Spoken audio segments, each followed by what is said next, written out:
In 2005, Sarah, name changed, my wife, and I decided to leave the city's hustle and bustle to find peace in rural Iowa. We bought an old farmhouse near Redfield, name changed.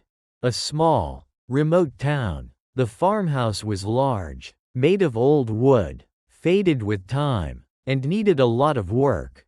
But what most appealed to us was the isolation and the surrounding scenery, vast cornfields stretching as far as the eye could see. Surrounding the house, creating a private and quiet space. The first few days were pleasant. The air was fresh, the sound of the wind rustling through the corn stalks, and absolute silence at night. For us, people used to the noise of car horns and city lights, this was a welcome change.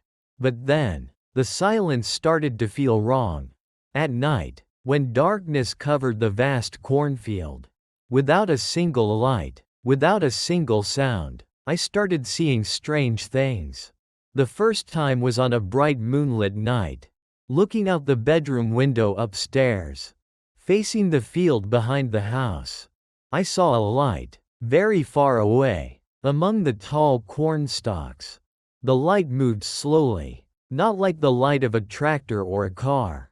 It glided lower, and sometimes stopped in one place for a long time, then moved again. Honey, do you see that light out there? I asked Sarah. Sarah was reading in bed, also looking in the direction I pointed.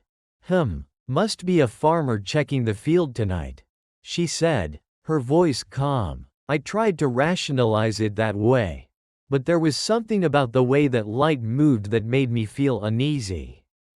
It was too slow, too silent. In the nights that followed, I saw the light again, in different locations in the field.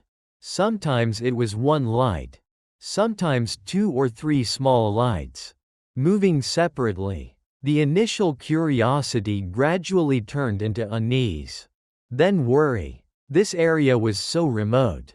Who would be moving around in the field at midnight with such small lights?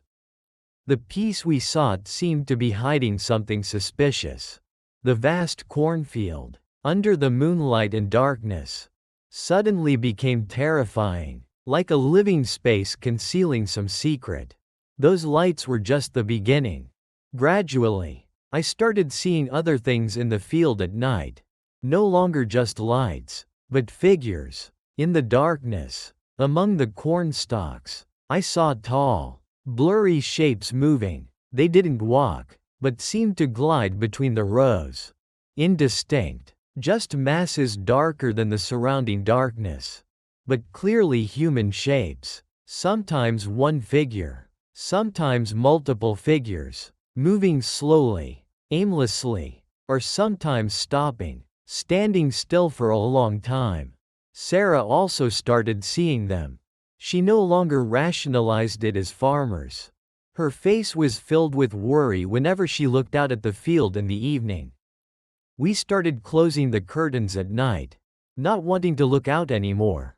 But the thought of those figures being out there, moving on our field, kept us restless. Strange sounds also echoed from the direction of the field. The sound of the wind whistling through the corn was still there. But sometimes, mixed in, were very faint whispers, like multiple voices speaking at once.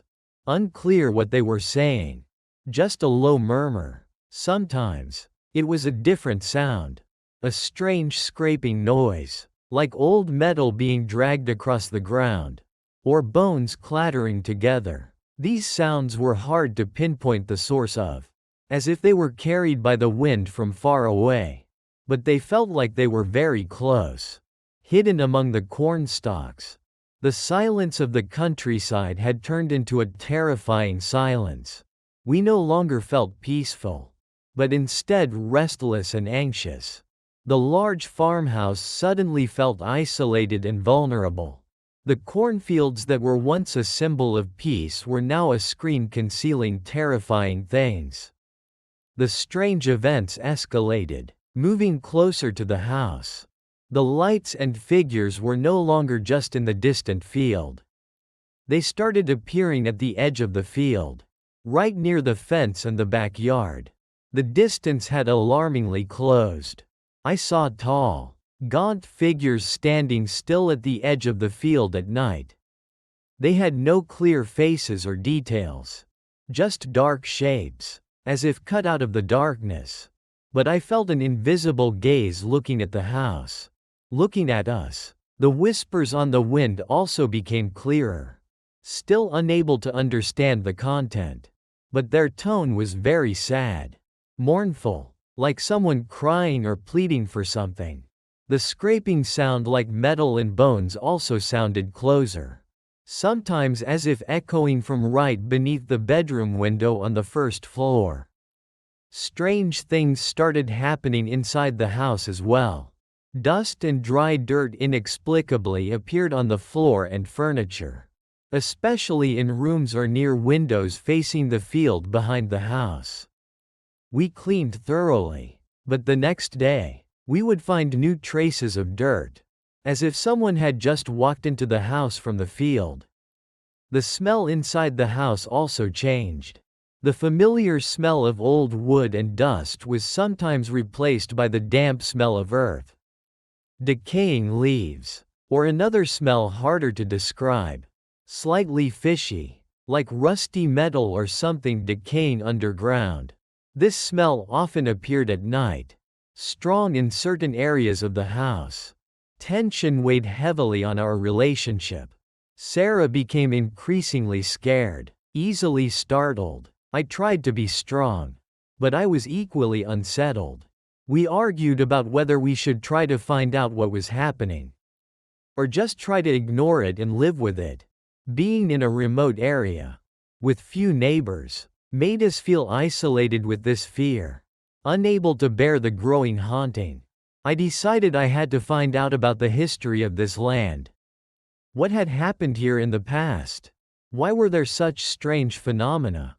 I started searching for information about the farmhouse and the surrounding land. I looked through the old property deeds we received when we bought the house.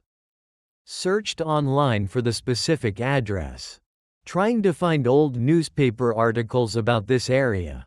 I also tried talking to a few older local residents, though they seemed hesitant and avoided questions about the land's old history. And then, I found it. In an old local online news archive, I read an article from the 1950s, telling of a tragedy that happened right on this land. A farming family, the Petersons, name changed.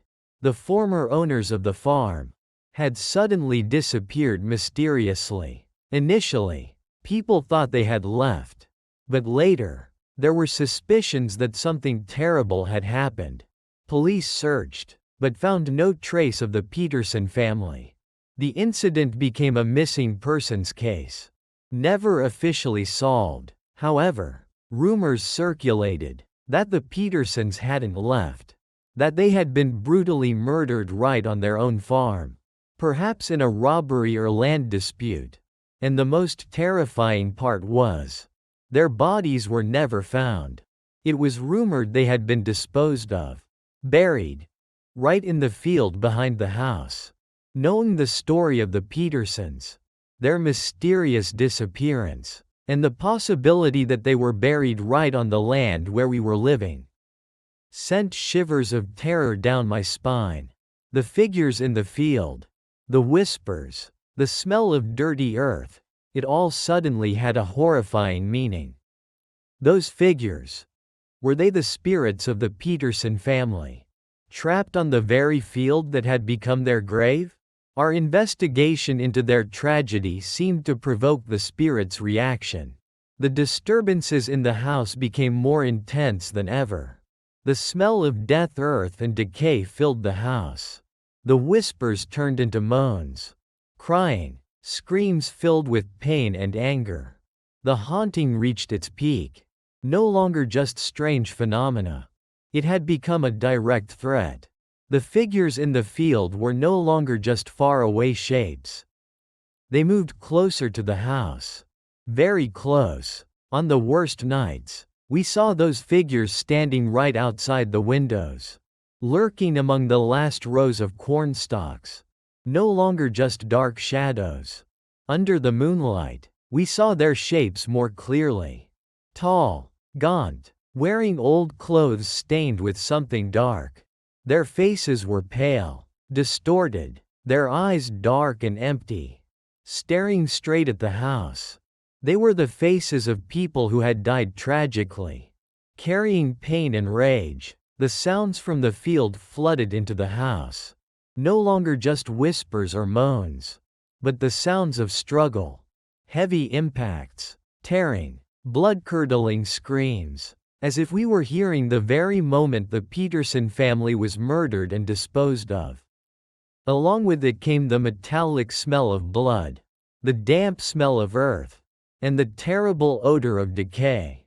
Strange things happened inside the house as well. Dirt and mud suddenly appeared on the floor and furniture rapidly, as if being thrown in from an invisible source. These mud streaks sometimes formed strange shapes, like footprints or handprints. The temperature in the house dropped suddenly and extremely in certain areas, especially near windows or doors facing the field. The feeling of being watched was no longer just from outside, but from within the house, as if those spirits had invaded our living space. We felt pushed, shoved, as if invisible hands were trying to grab us. The spirits of the Peterson family, trapped on the field that had become their grave. They didn't want to be there alone anymore. They wanted us to experience their horror, wanted us to know the truth about their death. Or worse, they wanted us to join their world, to become a part of this haunted cornfield. Their anger and sorrow were turning the peaceful cornfield into a deadly trap. That night was a stormy night. The wind howled like an angry scream. Rain lashed against the windows. But inside the house, the nightmare was far more terrifying. The sounds of the murder echoed throughout the house. The sounds of struggle, screaming, crashing. The back door, facing the field, shook violently as if something was trying to break it down and get in. We looked out the window, and in a flash of lightning, we saw the figures of the Peterson family, now horrifyingly clear and distinct, standing right outside the door, staring straight into the house with empty eyes, faces distorted by pain. They reached out, their hands covered in mud, as if trying to grab us. Absolute terror and survival instinct drove us to act. There was no time to think. We rushed to the front door, ran to the car, and drove wildly away from that farm, plunging into the storm, not daring to look back. The growls and screams of the trapped spirits seemed to follow us. We never returned to that old farmhouse in Iowa again. We left everything behind: the cornfield, the house, and the horrifying secret buried beneath the earth. That experience left permanent psychological scars. We are haunted by remote rural areas, by cornfields stretching into the darkness, by the sound of wind rustling through the cornstalks. We know that the spirits of the Peterson family are still there, bound to the land where they were murdered and buried. They are still present in that field, forever reliving the horrifying final moments of their lives, seeking release or revenge. This story is true. It is what we experienced when we moved to the farmhouse in Iowa. It taught us that there are places in this world that hold terrifying tragedies, forgotten crimes, and souls bound by the land, forever haunting the place where they tragically ended their lives. If the story of the haunted cornfield sent shivers down your spine, if you believe in true horror, spirits trapped in the earth, and unsolved cases that still haunt, don't forget to subscribe to the channel for the next videos. There are many other horrifying secrets waiting to be told.